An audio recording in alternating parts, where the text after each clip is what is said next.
Surja Abese, Mekase, 42 vargje.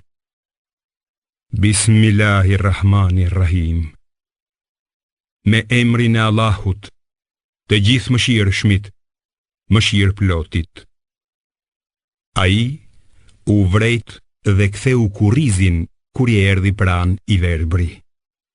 E ku e di ti, ndoshta ai dëshironte të pastrohej nga gjunahet, ose të merrte këshill, e këshilla t'i sillte dobi atij.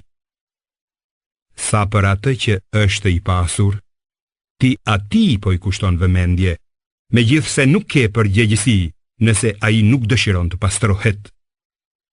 Sa për atë që të vjen duke nxituar dhe ndjen frikë nga Allahu, ti atij nuk po ja vë veshin. Mos vepro ashtu. Në të vërtetë, ky Kur'an është këshill. Pra, kush të dojë, le të marrë këshill. Ai ndodhet në faqe të nderuara, të lartësuara, të pastra, në duart e shkruesve engjëj, të ndershëm dhe të drejtë. Mallkuar qoftë njeriu, sa mosmirnjohës që është ai. Prej çfarë gjëje e krijon Allahu atë? Prej pikës së farës e krijon dhe i jep përmasa të rregullta.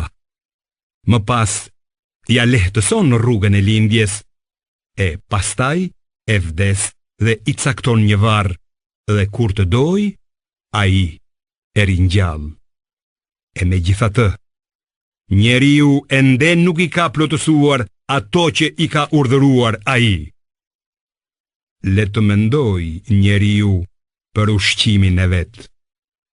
Jemi ne që lëshojmë ujë me bollëk, pastaj e çajmë tokën në thellësi dhe nxjerrim prej saj drithërat, rrushin e perimet, ullirin e palmat, kopshtet e dendura, pemët dhe gjithë barërat që t'i gëzoni ju dhe bagëtit tuaja.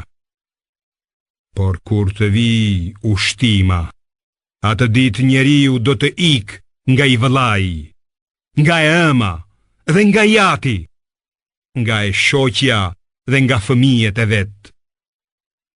Atë ditë, secili prej tyre do të ketë aq shqetësim për veten sa do t'i mjaftojë.